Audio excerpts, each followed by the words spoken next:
They say when you finally heal, you'll feel whole. Actually, no. Healing feels wrong at first, like you've stepped into somebody else's body. You're not used to boundaries. You're not used to silence without tension. You're not used to peace. So when it shows up, your brain doesn't call it safety, it calls it suspicious. And that's the trick no one tells you about growth. At first, it feels less like progress and more like losing yourself. Because for so long, the you knew was shaped by pain. And when pain stops running the show, you don't quite know what to do with yourself. You're not broken for feeling that way. You're just not used to yourself without the survival mode. It's like switching from instant ramen to a home-cooked meal. Your body doesn't even know what to do with the nutrients at first. But give it time, it'll catch up. So if this new version of you feels wrong, stay with me. Because wrong isn't always bad. Sometimes it's just different. And different might be exactly what you've been waiting for. After you've been through enough heartbreak, betrayal, or just straight up unhealthy relationships, you don't walk away the same person. And people love to tell you, don't let it change you. Actually, no. Trauma always changes you. That's not a choice, that's a guarantee. The difference is whether it leaves you bitter or wiser. Whether it hardens you or teaches you to draw boundaries so you don't have to keep bleeding. But either way, you're not the same. Stop expecting to feel like the old you. That version of you didn't know what you know now. She didn't see the red flags. She didn't understand her worth. Of course she felt different. Ignorance is always more comfortable. It's like finding out what's actually inside chicken nuggets. You can't unknow it, and you can't go back to eating them the same way without at least a little suspicion. Growth works the same way. Once you've seen behind the curtain, you can't go back to pretending. You used to be so easygoing, what happened to you? I stopped confusing easygoing with easy to walk all over. So what, now you're just difficult? No, now I actually have standards. You're different, I don't even recognize you anymore. Good, I don't want to recognize her either. So yeah, after trauma you're not the same. And maybe that scares you, because you don't laugh the same. You don't trust as easily, and you don't tolerate what you used to. But let's be honest, that's not evidence that you've lost yourself. That's proof that you've outgrown the version of you who didn't know any better. The truth is, you can't go back to who you were before it all happened. That version of you no longer exists. So let's talk about the next piece of this. After you've been through trauma, you don't just notice that you've changed. You start to see yourself acting in ways you've never acted before. And that's when it gets uncomfortable, because suddenly you're standing face to face with a version of yourself you've never met. You say no to people. You leave situations faster. You stop explaining yourself as much, and all of it feels wrong, not because it is, but because you're not used to it.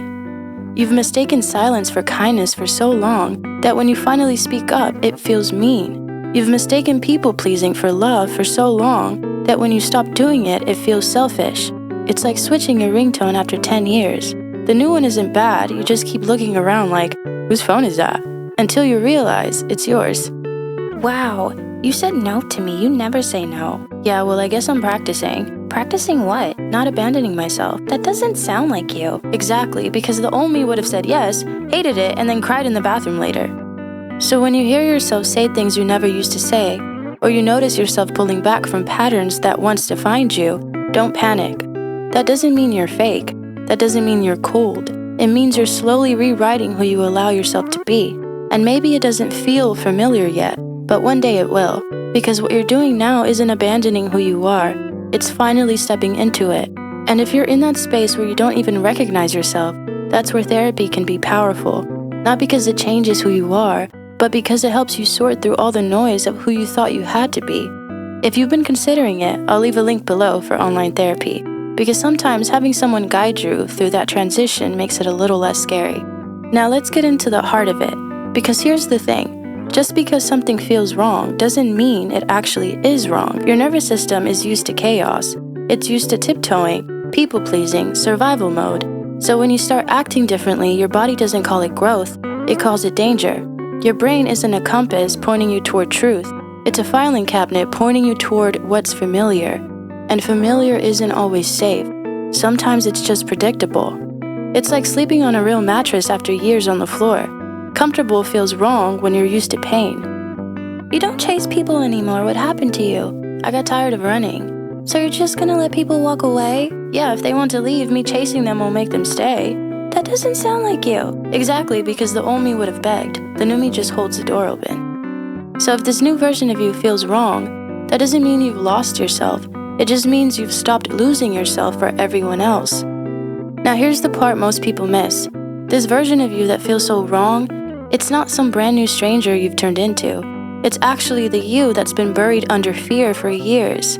The you that wanted to speak up but stayed quiet. The you that wanted to leave but kept making excuses. The you that knew better but didn't feel safe enough to act on it. You didn't become someone else, you just got tired of betraying yourself. It's like finding clothes in the back of your closet with tags still on. You didn't buy anything new, you're just finally wearing what's been there all along.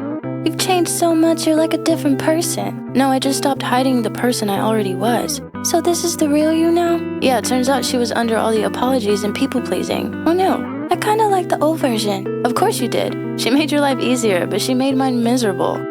This new version of you isn't wrong. It isn't fake. It isn't someone else. It's just you, without fear running the show. And yeah, it feels different, but different isn't the point. And I'll be honest, I didn't realize that at first. I kept thinking I had to get back to the old me. But the truth is, she's gone. And that's not a loss. It's a beginning. Because the script I'm reading to you right now, it's not just words. It's my life. Some days it feels empowering, like I can finally breathe without asking for permission. Other days it feels strange, like I don't even recognize myself in the mirror. But here's what I've learned. After trauma, you don't go back. You can't. You only go forward. And forward will always feel uncomfortable at first because it's unfamiliar. Which is why lately I keep catching myself questioning everything. Questioning my morals, questioning what I stand for. I tell myself I don't know right from wrong anymore, but that's not really true. The truth is, I used to think the things that broke me were right. I used to think staying quiet was love. I used to think people-pleasing was kindness. I used to think shrinking myself was safe. So now of course it feels like I don't know what's right, because what I used to call right was actually wrong for me. I'm not rebuilding my identity. I'm not creating a brand new me. I'm just making space to relearn myself, to try things, to allow myself to grow, to get used to this new skin that doesn't quite fit yet. And maybe that's the point. Healing isn't about arriving at some final perfect version of yourself. It's about giving yourself permission to be unfinished. So what if I don't always recognize her? That's okay. I don't need all the answers right now. I just need to keep showing up for her, and so do you. So if you're listening to this and you don't recognize yourself anymore, maybe that's not the tragedy you think it is.